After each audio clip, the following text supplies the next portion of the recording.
Hey there, it's Nick Terzo, and this is the Radical Podcast.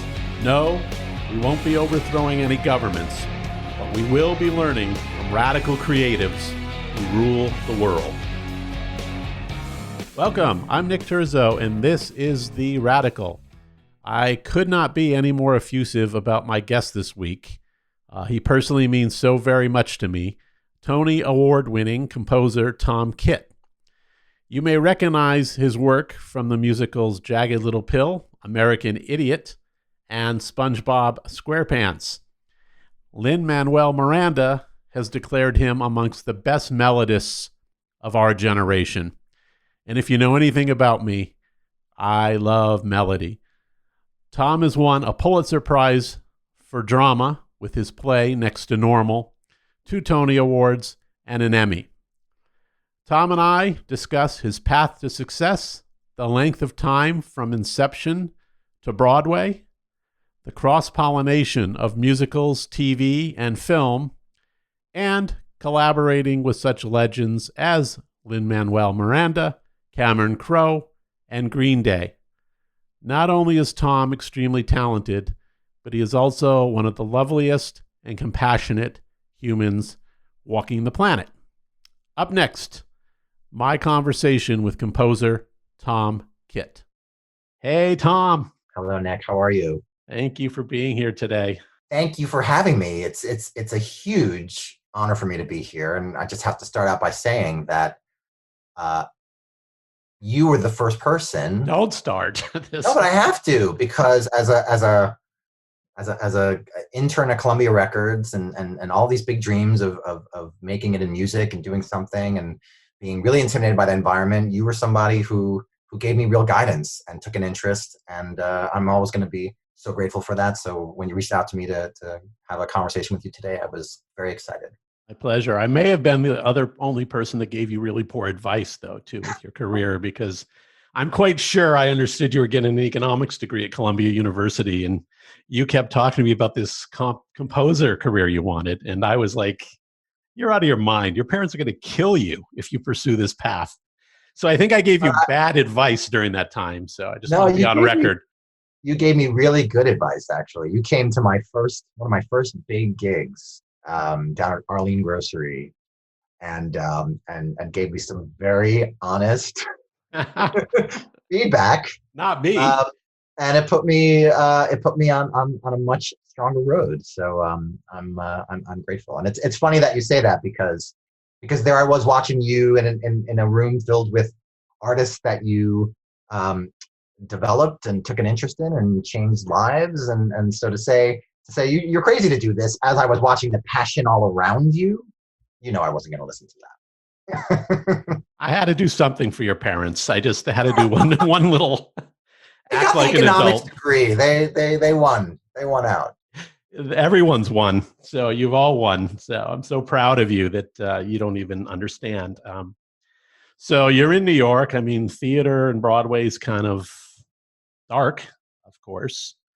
So how is this affecting you with your future work, current work?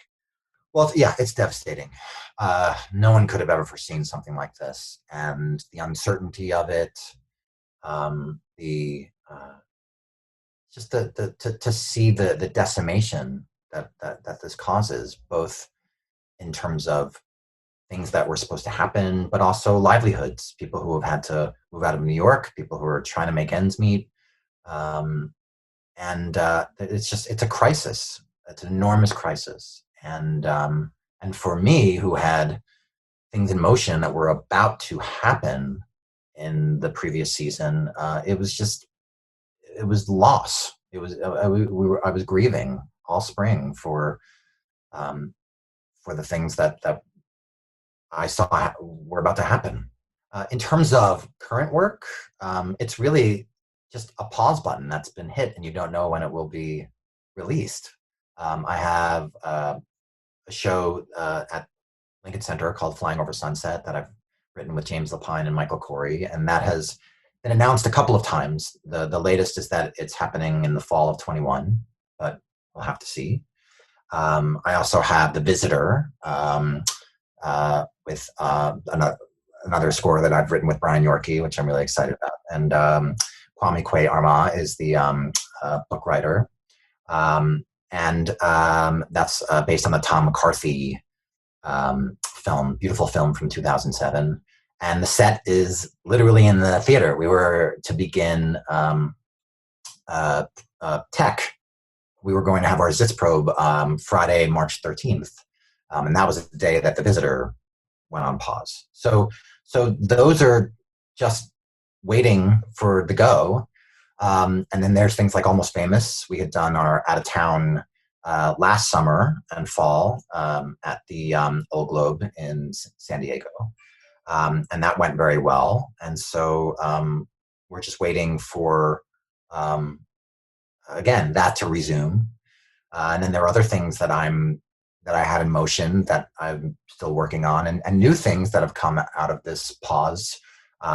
Certainly things that you can do in isolation because it's development work, it's writing work, but there's a new mentality, obviously. The things that you thought you knew, the things that were feeding your creativity have completely changed. There's a new reality. And for me as an artist, it's a bit strange to write about the alternate reality world, right? Where it's 2019 and we're going through our daily routines in that way. It's not there right now. We're wearing masks. We're not able to greet people the way we did. We're not able to be in indoor space performing. So it's for me, just in terms of what I'm connecting to, it's challenging to sort of go back into that alternate world. And some of the things that I'm really excited about are things that are stories that I'm developing based on what's happening right now. I'm writing a song cycle with some of my friends and just brilliant artists who I felt would have really important, profound things to share right now. So I reached out to them and said, send me any thoughts that you have about a subject, or it could be as big or small as you want, and let's create a song together. So that feels like something that's very much of the here and now to make. And those I can really rise up to meet. And I'm still, the things outside of this, the things that are escapism or in motion, are still feeding me, and I'm really excited about them. But it's just a different mindset. And part of what happens as an artist is creativity comes from a positive space. You feel a burst of excitement and adrenaline as you're making something, no matter what the subject matter is. It's speaking in your creative heart. And this pandemic, for me, took that positive creative space away, and I had to rebuild it based on what I'm feeling now. And that's been a process.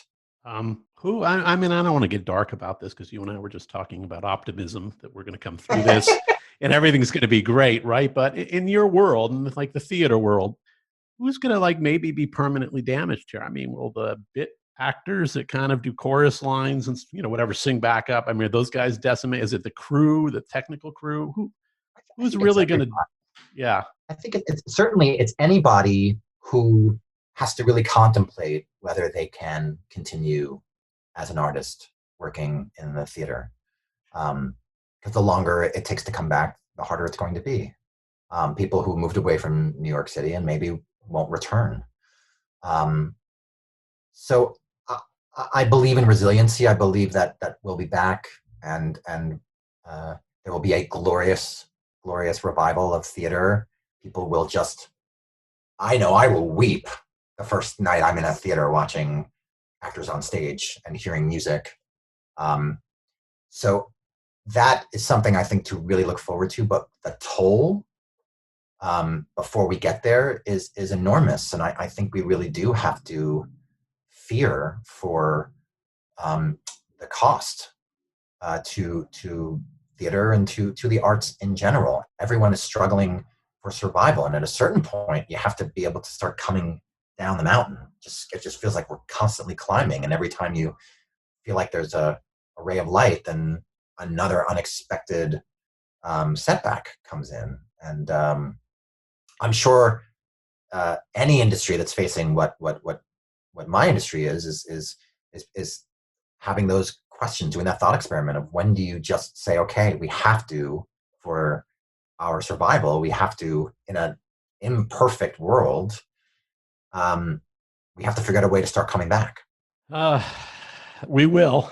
It'll happen. We will. I just don't know when and how, but we will. Yeah, no one can live without the arts. I don't care what they say, if anyone does say that, No, but there's no no. way. And theater's always been the the art form that relies on the live experience. That was part of, because for me, and I know you would have a lot to say about this, but to watch what happened to the recording industry, um, in as the the digital age came about, and the downloads were happening, and I always felt safe in theater, because even though you would see on YouTube someone recorded from the balcony a show, people, that was never going to compete with being there in person. And we've seen how Broadway and theater has just been it's been skyrocketing in terms of attendance and in terms of the economy.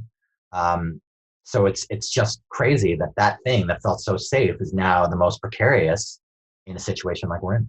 So I want to talk a little bit about your career path a little bit. I mean, and breakthroughs and struggles and all that come with that. It's never a hockey stick, is it? It's always a little different on a graph. Yes. Yep. So would you say, I mean, is Next to Normal, is that your breakthrough in your mind, or was there something earlier to that? I mean, obviously that launched you into the stratosphere, but was there earlier breakthroughs along that kept you going? Because that was almost, you'd worked on that for what, 10 years before you got to Broadway? I worked on that for 11 years to Broadway 11. From the first. I think every artist would, if you had to sort of go along the path, you would find little moments where it could have gone either way, and you needed some luck, you needed some support. So certainly Next to Normal was the thing that launched me, that made me feel like I was, at least for a while, nothing is for sure, but I felt like I had arrived, and could feel secure that I was going to get the opportunity to continue to write for the theater at the level that I've always dreamed of doing. But I look at getting into the BMI musical theater workshop, which is where Next Normal began. And I had been rejected. Brian and I had been rejected the first year we applied. So we applied again and got in. And that actually was the best stroke of luck for me, because it was that second year of applying that put me in the class with Amanda Green and Tom Miser and Curtis Moore, and Bobby Lopez and Jeff Marks. We had this incredible group of artists that we were all feeding off of. And Amanda was hugely influential for me, because I became her musical director and started to meet a number of wonderful performers and writers. I was just right smack in the middle of the theater world with Amanda, and that was really exciting. Never mind the fact that we became great friends and collaborators and ended up writing High Fidelity together. So that was a win after a loss, right? Getting rejected from the workshop and then accepted. And of course, High Fidelity happens, and that's really exciting. My first Broadway show. Dave Lindsay Bear writing the book, and Jeffrey Seller, Kevin McCullum, and Robin Goodman producing, who had just won the Tony Award for Avenue Q. So we felt like we were on this great ride, and then flop, and that was devastating. I had quit a number of jobs that I was doing to make ends meet, that I suddenly had to go and ask if I could come back to.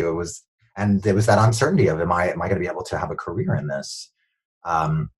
Previous to High Fidelity opening, it had looked like Next Normal, which at that point was called Feeling Electric, was going to, we were going to stop working on it. Brian and I had, Brian had moved out to the West Coast, and we just, like any artist does, had real insecurity and doubt about whether that show was going to ever be more than what it had gotten to at that point. And it had done a good amount. We had done workshops out in Seattle at Village Theater. We had a major concert in New York with Sherry Renee Scott and Norbert Leo Butz. So we thought maybe that's it. And then Village Theater applied to the Jonathan Larson Foundation on behalf of the show, and we were granted a workshop, and that led to the New York Musical Theater Festival, which is where Second Stage and David Stone saw it. So all these little things that it could have gone either way. We could have stopped working on Next Normal. Maybe they don't apply to the Jonathan Larson Foundation. That's really when you look back on an artist's career, you say there are so many things that had to happen to get to this point. And when you look at Next to Normal, as I said, 11 years later, um, that easily could have gone a different way. So yes, that was definitely the thing that brought me, my first big success and made a name for myself. But so many people who believed in me and helped me along the way made that happen. Can you explain for people listening that maybe aren't Broadway literate, myself included, like what is like the workshopping processes versus like these previews you do versus finally onto Broadway? Can you explain that train ride a little bit? Yeah. So every process is different for writing a musical, but I think on average they're probably 4 to 5 years from the time of you say, okay, let's go to opening, and let's say opening on Broadway. Not every show is meant to come to Broadway, but so at first you have to create your first draft, and if it's a musical, you want to write a treatment and song spot. Basically, just pick all the moments that you think will generate songs to really make sure that your story sings. So you'll do some kind of treatment that will then lead you to your first draft. And that may be something that consists of a script and demos that the composer would do. And if you feel like you're far along enough to want to hear it out loud, then you'll do a reading. And basically you'll just get the actors in a room and you'll put them all at music stands. So there's no staging. There is some choreography to a reading in terms of whether people stand when they're singing or speaking or sit down, or is there some kind of placement of actors, but it's really just to hear the material out loud.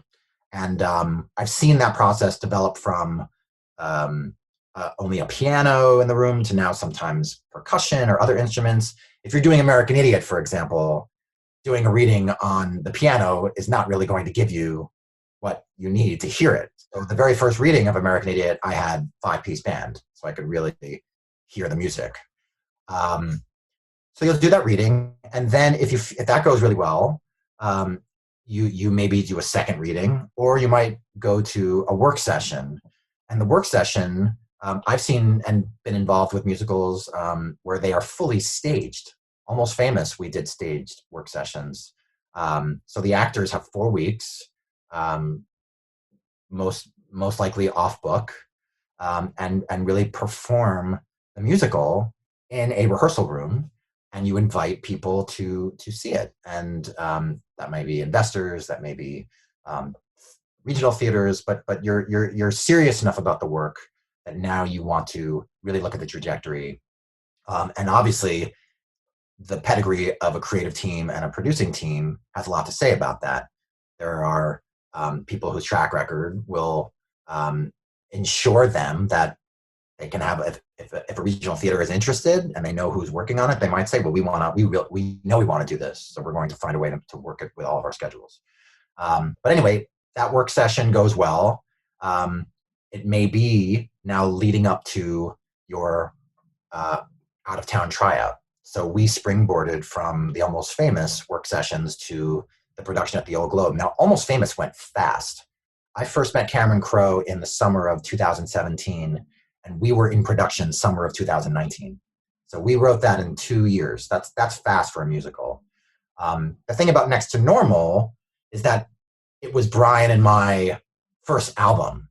So they say you spend your whole life writing your first album and then you get 6 months to write your second one. Right. But we went backwards with Next to Normal. We wrote songs before we outlined and song spotted. So we had a bunch of songs we ended up throwing out, and then we would do these workshops, and then we would take a break from it. So it was 11 years, but it wasn't 11 years continuously. But we had a lot of workshops and readings of Next to Normal, because every time we would go to a new part of the process, it would usually be with new collaborators. Once we got to second stage of David Stone and Michael Greif, then we developed it with the same people for a while. We really were able to hone in on the show.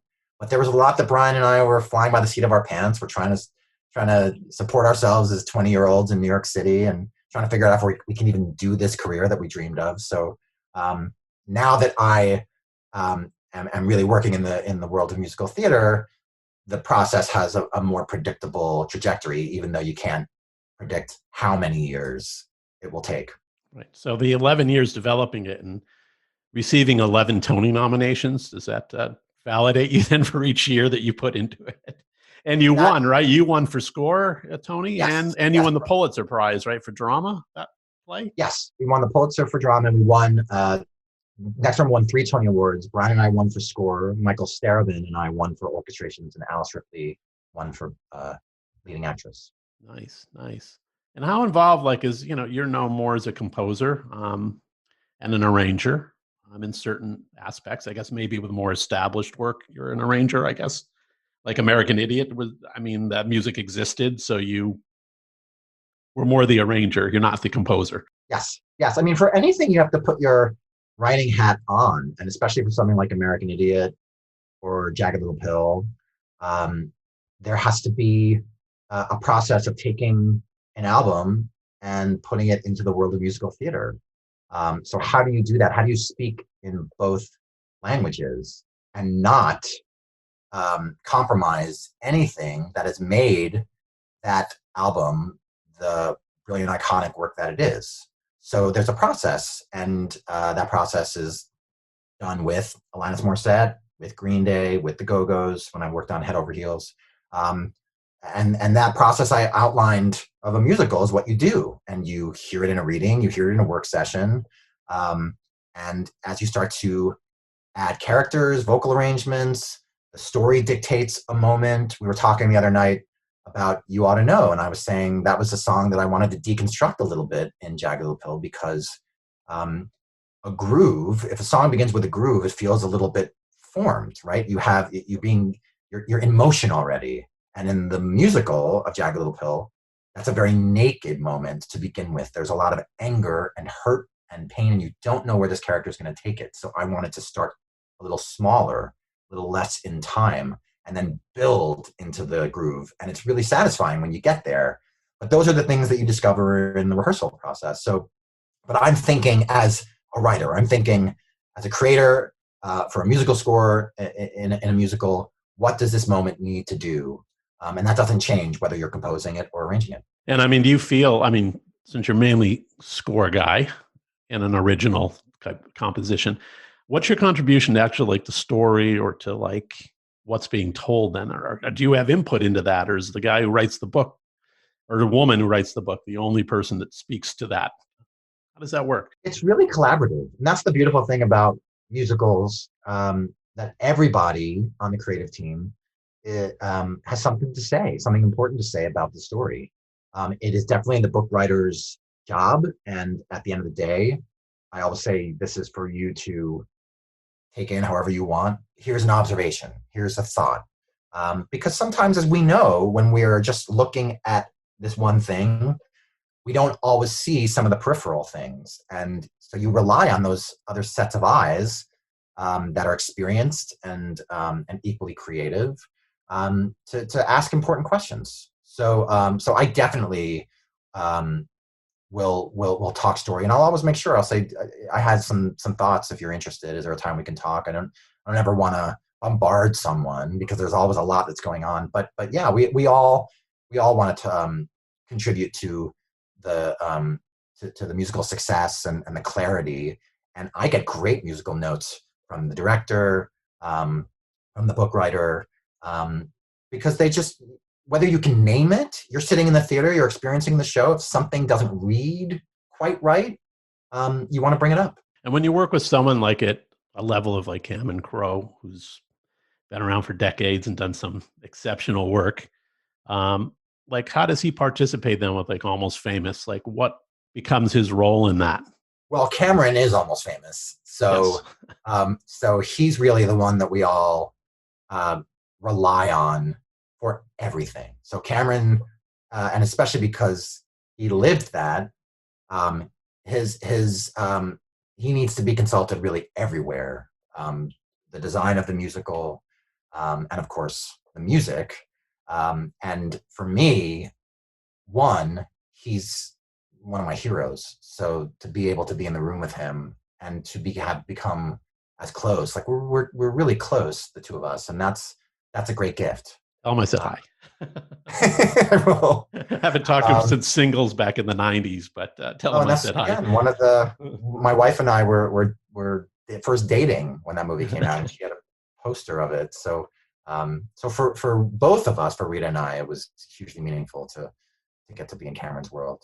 And she's a walking encyclopedia of music, Yeah. and the knowledge. So everything I was extremely um, intimidated when it began.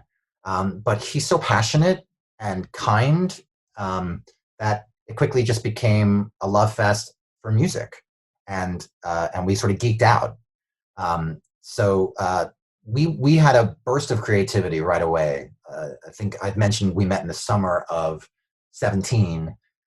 We had our first work sessions, me, Cameron, and Jeremy Herron, the director, in New York that winter, and we wrote a burst of songs, and that was where I felt like, okay, we now have a hold on what the musical is going to be. It feels right, and those songs, most of them are still in the show and carrying enormous weight for the show. So What's the I can't status say of enough that about show? that. Where is that show playing? So what's the status? Where's it at? Almost Famous. It's literally just waiting for when Broadway comes back. It didn't open on It Broadway. opened, no, not on Broadway, but it had a very successful um, out of town tryout at the Old Globe in San Diego, which ran it closed last October, the end of October, and it was extended. So we obviously, like any musical that's in development, we know we have work to do, and we're excited to do that work, but it's really been on pause. We actually went into a studio in February, just before the lockdown, and recorded 4 tracks, and now just sort of figuring out what we want to do with them. Right. Well, I'll just assume my invitation to the show got lost in the mail last fall. It did, and I apologize. We're back. We'll have a second chance to make it right. Thank you. So the only show I've ever seen you do, I mean, sadly, is I've seen American Idiot. I haven't seen any of your other work on Broadway. And it's something like that, and like Jagged Little Pill, where you actually have the guys that and the woman who composed this music. I mean, is that more of a challenge? I mean, are you a little bit more stepping gingerly? This is like their babies. I mean, is that a tougher gig in a lot of ways? Well, we're all fans, so it's also just the wow factor of looking in a room and there's Alanis Morissette sitting there, and you've seen her a million times on television, and she's meant the world to you in terms of what she's created, and it just never felt like a room you would find yourself in. So there's that factor. I remember when Green Day first walked into Carol Studios, and you just had to collect yourself because there they were. Um, and I really it was American Idiot where I sort of found the process in this world, where I began really carefully, because at the end of the day I felt like, look, I can recreate this album on stage. I can listen to the album, get all of the, we it exists. We can really mimic that, and just have phenomenal musicians play it down. Um, but again, because it's a musical, and because you have now different characters, different vocal types singing, you have a story.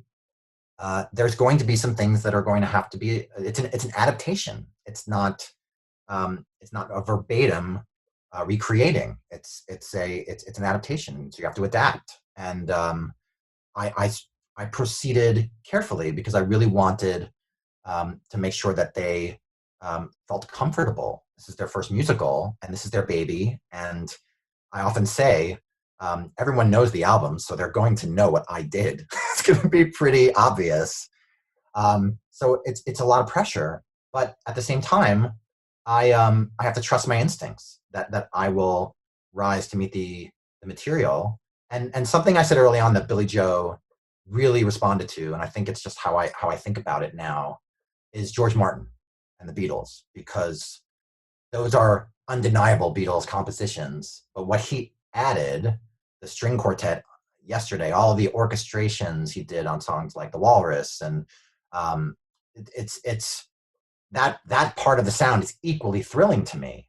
And and Billy Joe is a huge George Martin fan. So we really bonded over that. And I think it really defined my role, which is I am here as the sort of outside observer from the band, who's worked in musical theater, to ask questions. And if I feel something new could be a part of this, but again, would not compromise what it is, then we're going to see it through and see how we all feel about it. And how do you, I mean, the risk of all this, how long did American Idiot run? It ran just over a year on Broadway. Okay. We're actually supposed to celebrate our 10th anniversary back in April with a big 10th anniversary concert, which sadly did not happen. So hopefully 15. Right. So does all that work that you put into this, I mean, look, and some of this stuff is evergreen if there's a soundtrack or whatever you guys call those things with plays. What do you call those things? Cast recording. Cast recording. Cast recording. There we go. You know, all 11 years on Next to Normal, a lot of work in American Idiot. Next to Normal was off. I mean, was it closed after less than 2 years? After 11 Emmy Awards or Tony Awards? It ran about 21 months on Broadway. Would you categorize that as good, or would you categorize that as like a little disappointing after 11 Tony Awards or Tony nominations? Well, it's really, really good. It's phenomenal that it ran for 21 months because we opened in the middle of a financial crisis in 2009 without, major celebrities. I mean, everyone in that cast is a celebrity because of who they are and what they do. But at that point in 2009, it's a small musical about a serious subject matter. And I had been the musical director on 13, Jason Robert Brown's wonderful musical, back in the fall when the crisis was just happening and the theaters were half filled. I mean, it was eerie to sit out there and see. So there was a lot of question about whether a show like Next to Normal could really make it. And the fact that we were able to find an audience at that time and then go on to do what we did. And David Stone, our producer, was just, I can't say enough about everything that he did on that show. And he sort of saw a trajectory. He said, I think this is going to be the window for the show. And you could see, like, at a certain point, it wasn't going to, you didn't want it to start diminishing in any way and just start casting to try to keep the show open. It felt like the right thing, especially Jason Daniely and my dear friend Maren Maisie, who we sadly lost. It's extremely meaningful that they were able to be in the show together, and that's where the show's close on Broadway happened in their beautiful hands. And then winning the Pulitzer Prize for drama, obviously an unbelievable element to all this, and has really guaranteed the show's life around the world. So it may not be running on Broadway, but before the pandemic and hopefully after, it's done everywhere. And so the story of Next to Normal is being told constantly. American Idiot is different. That ran a year, and I think that we with the Green Day's fan base, with the love for that album, and with what we made on Broadway, which to me was a thrilling night at the theater, the expectations were I think to run longer. So that was disappointing. But what a thrilling run we had to have Billy Joe in the show. And then the national tour actually was hugely successful. And then 2 other tours happened. And that's another show that's done all over the place. So I think that the story of American Idiot is still being written. And it's always going to obviously speak to the time. When we did it, the design and the story was written, it was 2004, I think, when the album came out. So at that point, we're looking at the Bush years. It'd be interesting to see what American Idiot would feel like now, because I think those songs speak to the moment as much as they ever did, or I should say, as much as they always have. And I'd be curious. I was talking to someone, a young student who was talking about directing the show, and I said I'd be so interested to see what the design would be like now, because we had, if you remember the production, there were a lot of clips from the political world at that time. So what would you accompany the story of American Idiot with now? It could become a comedy. If you're going to use the clips, it may become a comedy. I don't know. I felt great inspiration and camaraderie to be in that world with those artists telling that story. It was galvanizing. And that's, again, what we're missing right now. We're missing art weighing in. And not that it isn't. And people are, I mean, the activism is incredible and inspiring. And thankfully it's happening. But, Joel Gray wrote a beautiful piece in the New York Times and an op-ed about just how we always go to theater in these moments for guidance and comfort and to be inspired and to see the mirror to our world. And we're really missing that right now. You speak a little bit outside of creativity into the business side of things. I'm trying to understand, and there was a story in the New York Times today about this cross-pollination of films coming to Broadway, plays going to films, plays opening as films first on Netflix before they're on Broadway or open on Broadway. I'm trying to understand, is this a good trend? I'm trying to understand the trend. It's confusing to me a little. But I'm hoping it's maybe good because it's happening in this void when you can't have these public performances. Do you have any thoughts on this or give me some guidance? I certainly think the pandemic has made it even more so because people are trying to be creative in how we can experience theater. So Diana, the musical that was set to open last spring, is going to be captured for Netflix. And I think that will happen before we resume. So people get to experience that. And that's a wonderful development. So I think that if this drags on longer, there will probably be more desire for people to get theater captured in some way and into people's homes so that we can experience it. And perhaps there's economic incentives for the show, for the writers, for the actors. I'm not quite sure how it all works, but I assume there would be. So that's a good development. Before this was happening, the musicals were being adapted for film. I mean, I still am, and I can't wait for the In the Heights to come. I'm literally weeping in the theater when I watched the preview. And I'm so excited that The Prom is airing soon, and I know that they had to finish filming during the pandemic. So how wonderful that they were able to finish, and that's happening. So these are all wonderful things. I mean, nothing is going to replace the experience of live theater, but I do think that if this continues to go, this pandemic continues to drag on, that people are going to continue to try to be creative and figure out how to get theater. We saw what a bonanza Hamilton was over the summer. How wonderful!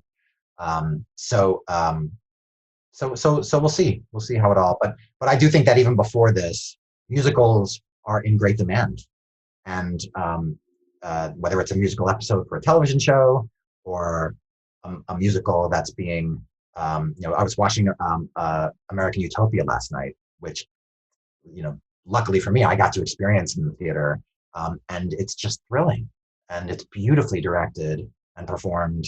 I'm so glad that exists, and I want to watch it over and over to experience it. So that's the best thing. The best thing is if you can make something in theater and then you can film it. Right. But we just don't know where we are right now. So I think people are just trying to create. Yeah, I just hope in the void it's not, recasting all of it to, Hollywood stars versus kind of the people that work on Broadway. You know what I mean? I don't know. It's kind of a little unfair exchange, but I hope not too much of that goes on. So there's a reality, and I think that I also think that there are so many people that want to do musicals. So for us, it was wonderful when we did the Disney when we did the adaptation of Freaky Friday for the Disney Channel. Heidi Blickenstaff, who created the role of the mom, and then the daughter inside the mom. She originated it at our regional production at the Signature Theater, and also did it on a little tour that we had.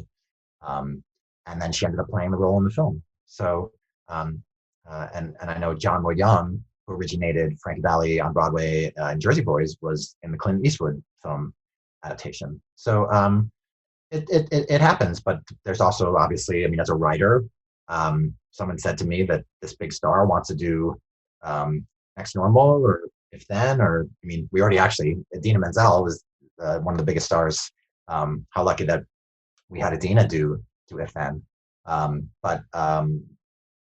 So that's an exciting thing too.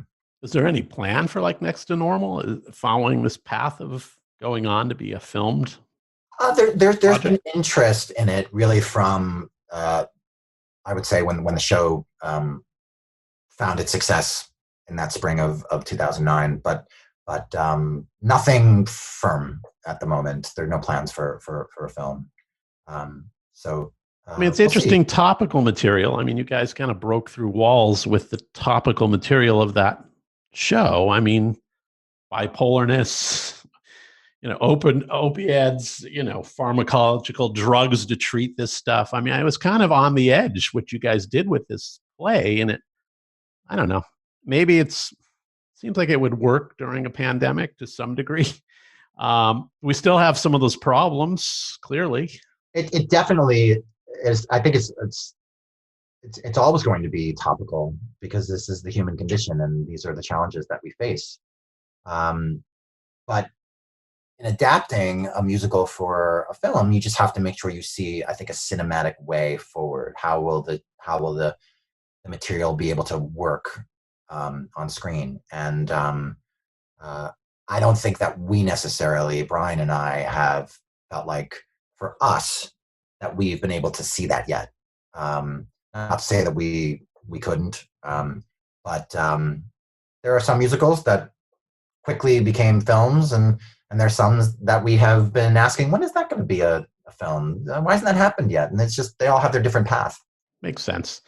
That makes sense. And so is there any, with your creativity, is there any, how do I ask this in a good way? Trying to think this through. Are there like routines or kind of habits or that kind of feed your creativity that you've had to do because the repetitiveness actually contributes?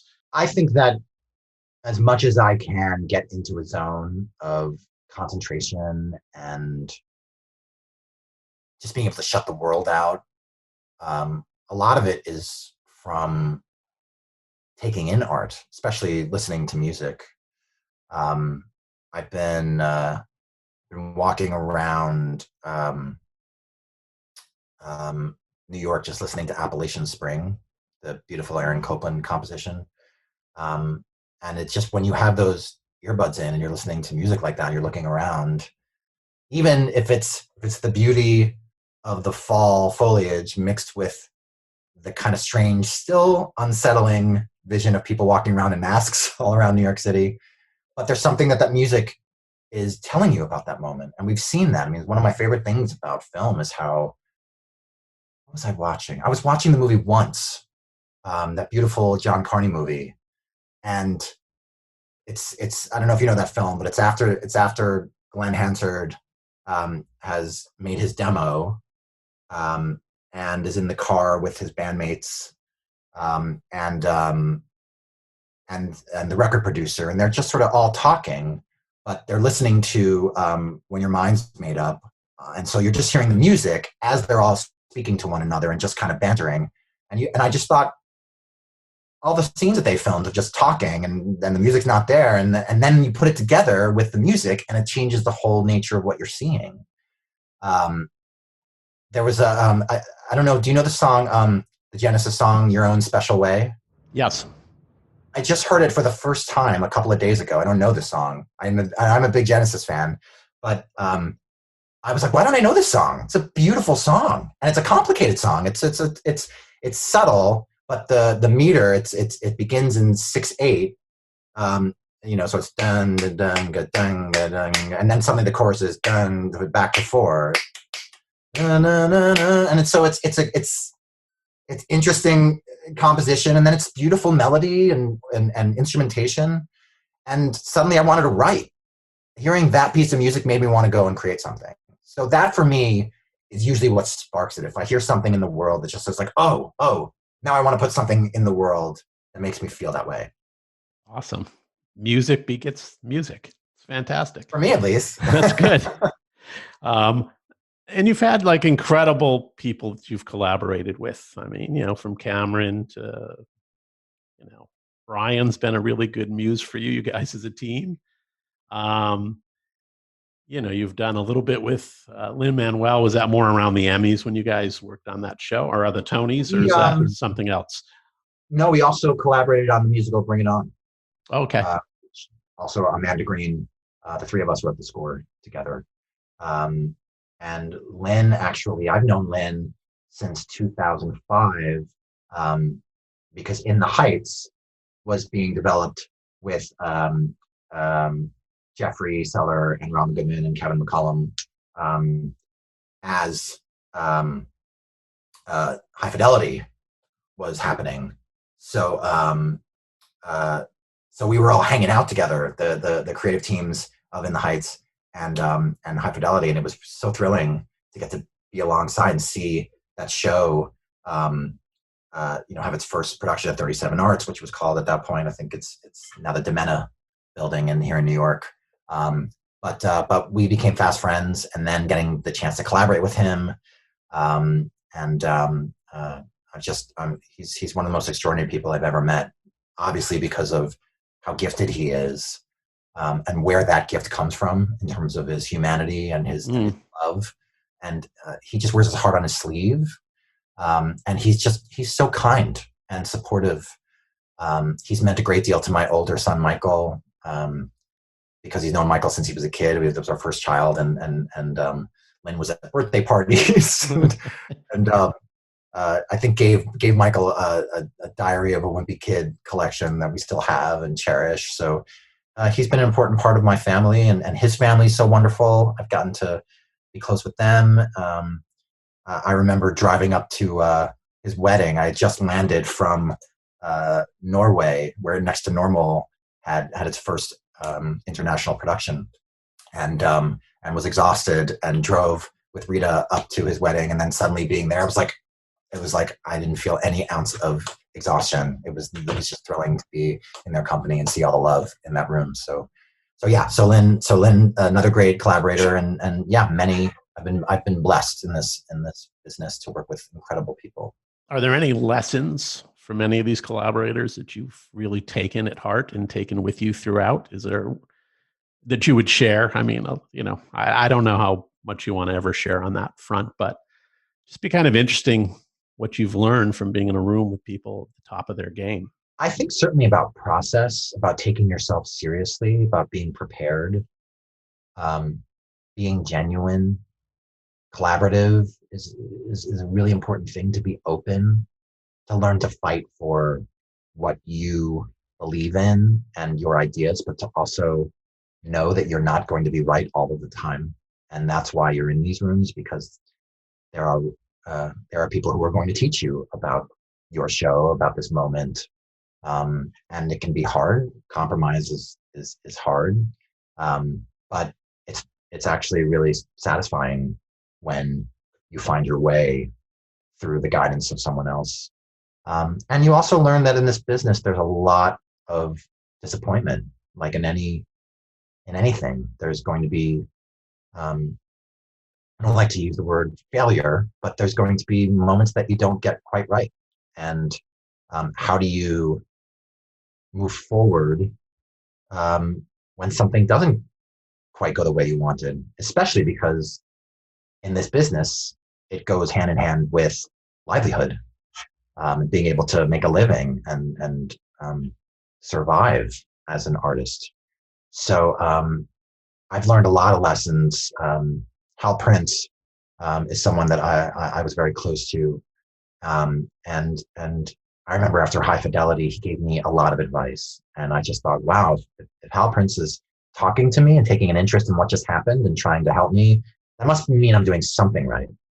And he said this publicly, so it wasn't just something that he said to me. A lot of people know this advice, but taking a meeting the next day on a new show, the morning after your current show opens. So just saying, I'm always moving forward. No matter what happens tonight, tomorrow I'm starting on a new project, and I'm saying that no matter what happens. That's really wonderful advice, and it just speaks to how you have to just keep believing in yourself, keep moving forward, keep thinking you have stories to tell. You can't control so much of this, but you can control what you say, how you say it, and the kind of career you want to have. And that to me has spoken really to my heart. Well, Hal Prince is certainly a legend. So very good advice too. I like that piece of advice. Can't wallow in the nostalgia or what you've accomplished already. You got to move on. So, Yep. So you mentioned a few things you've already been listening to. Aside from Genesis, is there anything else that's kind of ticking your box right now? Anything great? I'm listening to actually a lot of jazz right now. I'm listening to a lot of Oscar Peterson. I took out an album that I haven't listened to in a long time that my friend John Bacchino recorded. It's a Richard Rodgers piano album. And it's beautiful, these beautiful piano arrangements that John created. He just plays, John has has just a gorgeous style. To me, it speaks, a lot of it speaks in the kind of Americana stuff that I love of Aaron Copland and Charles Ives, and these very complicated but musically beautiful tonalities and harmonies. So that was something I really enjoyed listening to the other day, and kind of in a moment of fear and trepidation about where we are, it just brought me great comfort. I've been listening to, actually going back into Billy Joel, just listening to combinations, some stuff of juxtaposing later period stuff with the early recordings, and Springsteen. I've been listening to a lot of song like Kingdom of Days, which is speaking to me right now. I don't know if you know that song, but it's just such a beautiful song. You know, the lyric, we laugh beneath the covers, the wrinkles and the grays. It's like he's always such a poet, and he's speaking to me. U2, I've been listening to a lot of, and then, as I said, I've been walking around listening to a lot of Aaron Copland, a lot of Appalachian Spring, which in this moment of great uncertainty, and I don't know, there's a lot obviously that is scary about what's going on in the country. That piece of music has always spoken to me about beauty and discovery and awakening. So that's something that's been very important to feel right now. Well, listen, I'm going to cut you loose. I know you have children at home too, that you have to do some homeschooling. I got to make some breakfast. My son has to eat. Oh, you got to do that for sure. Nothing happens. I am so extraordinarily proud of what you've become, your accomplishments.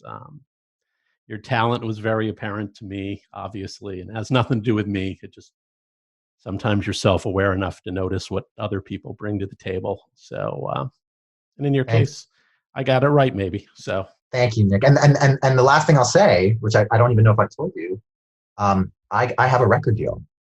Sony Masterworks signed me to make to a deal that I get to record the Tom Kitt album. Congratulations. Need an A&R man? I'm retired. I can come out of retirement. I mean, if you want to help anyone, that I basically want to take a big swing at something and make a sonic statement of just the kind of album that I would never put myself in this category, obviously, but what Bruce Springsteen went through to make Born to Run, and how much he lived and breathed that album. And obviously there were a lot of challenges if you read about it in terms of the studio, and a lot riding on it. And then he made this symphonic, brilliant expression. And so I don't know, maybe in this moment right now, as I think about that album, I can find some big passion to write about and create when we're through this. Yeah, no, this is good timing for you for that. So get at it, pal. Quit lazing around. I'll keep you posted. You don't sound busy enough. Quit lazing around. So there's a lot of projects, that are not music related going on in the house, organizing albums. So there's that too. Awesome. All right, Tom, thank you so much. I'm so grateful you did this. And may your family and you stay healthy during this challenging world. So, you too. And I hope to speak to you again soon and hopefully see you soon, even better. So yes, that will happen. Well, that's our show this week. I hope you enjoyed it and maybe even learned a little something. To follow what's going on with this podcast, you can go to theradicalpod.com. Theradicalpod.com. You'll find show notes and past episodes and even a little swag there if you want a t-shirt or a hat. Also, I would be honored if you'd subscribe at Apple or Spotify or wherever you get your podcasts. Till next week.